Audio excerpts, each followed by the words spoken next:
नितीन गडकरी सिंधुदुर्गमध्ये आले आणि सिंधुदुर्गवासियांना टोलची भेट देऊन गेले.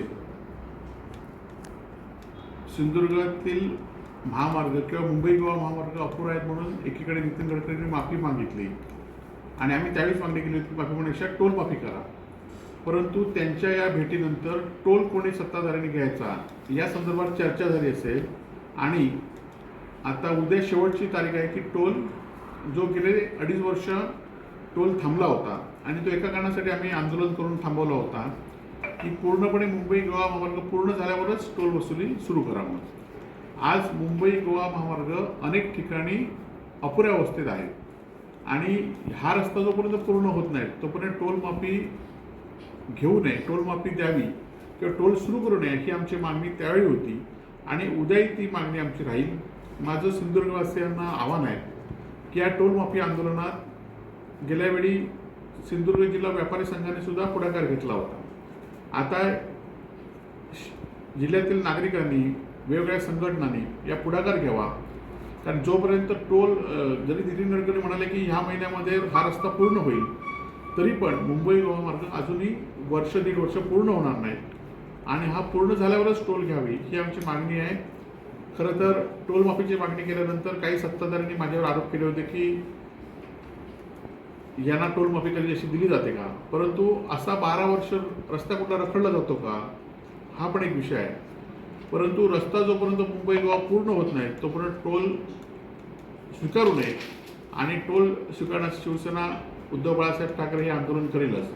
परंतु नागरिकांनी सुद्धा या आंदोलनामध्ये सक्रिय सहभाग घेतला की त्यांनी पण या गोष्टीला विरोध दिला पाहिजे, कारण एकदा 3 महिन्याचे टेंडर एकदा सुरू झालं की हे टेंडर कायम अस्तित्वात येईल.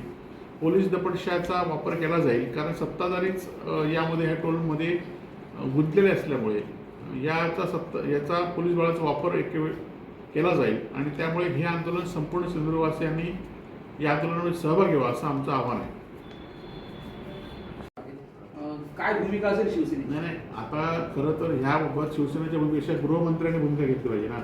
विरोधी पक्ष किंवा वेगवेगळ्या संघटना फक्त कुठे हे आहेत हे सांगू शकतात, परंतु कारवाई गृहमंत्र्यांनी गृह खात्याने केली पाहिजे. दररोज काय आम्ही जाऊन नावं देत बसू शकत नाही. परंतु आज आपण बघितलं असेल व्हिडिओ, त्या व्हिडिओमध्ये नशेबंद सिंधुदुर्ग असं म्हणून हे केलं आहे आणि ह्याला बदनामीला जबाबदार कोण? माझे आमदार परिषद बापूर यांनी असं सांगितलंय की समजा हे धंदे बंद झाले तर आपण तिथे जाऊन त्याचं व्हिडिओ रेकॉर्डिंग करून कारवाई करू असं सांगितलं. आता हे व्हिडिओ रेकॉर्डिंग आम्ही करण्यापेक्षा आज रस्त्यावर झालंय. आज वेगवेगळ्या संघटनांनी रस्त्यावर दाखवलं की नशेबंद सिंधुदुर्गामध्ये व्याख्यानं घ्यायला लागतात. म्हणजे ह्या मी किंवा उपरकरांनी सांगण्यापेक्षा लोकांनी आज आम्हाला नशेबंद सिंधुदुर्ग ठरवला. ही खरं तर दुर्दैवाची सिंधुदुर्ग जिल्ह्यात इतिहासातील दुर्दैवाची घटना आहे. आता 27 तारीखला ही टेंडरची हे आहे, परंतु अजूनही आमचं म्हणणं आहे की तुम्ही टेंडर हे स्वीकारू नका, हे टेंडर पुढे टाकला आणि जर हे टेंडर झाले तर टेंडर घेणाऱ्या कंपनीने सुद्धा लक्षात ठेवा की आमचं आंदोलन असणार आहे. आम्ही टोल ह्याला नाक्याला विरोध करू. टोल नाक्यावर एक सर्वे सुरू आहे, येणाऱ्या जाणाऱ्या गाड्यांची वाहनांची नोंद देखील ठेवण्यात येत आहे. काय सांगाल त्याला? नाही, खरं तर ती कंपनी आहे ती सत्ताधाऱ्यांशी संबंधित आहे आणि ते गेले 8 दिवस ती पाहणी करतायत की किती रुपयाला टोल भरला पाहिजे आणि त्या गडकरी आल्यापासूनच ह्या मोहिमेला सुरुवात झाली. आणि गडकरी कोणाला भेटले, गडकरी कोणाच्या सत्ताधाऱ्यांजवळ आहेत हे लोकांना माहिती आहे सिंधुदुर्गात.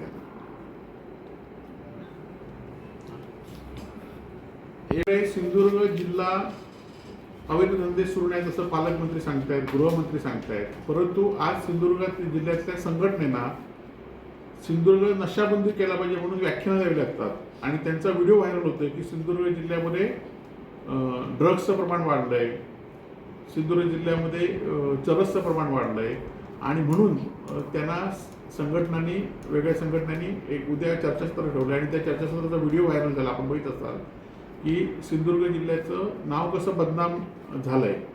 खरं तर हे जर आम्ही विरोधकांनी केलं असतं, जसं आम्ही कायदा सुव्यवस्थेबाबत म्हणतोय, राजकीय घटनाबाबत बोलतोय, तेव्हा सिंधुदुर्गवासियांचं नाव आम्ही खराब केलं म्हणून बदनाम केलं म्हणून सांगतायत.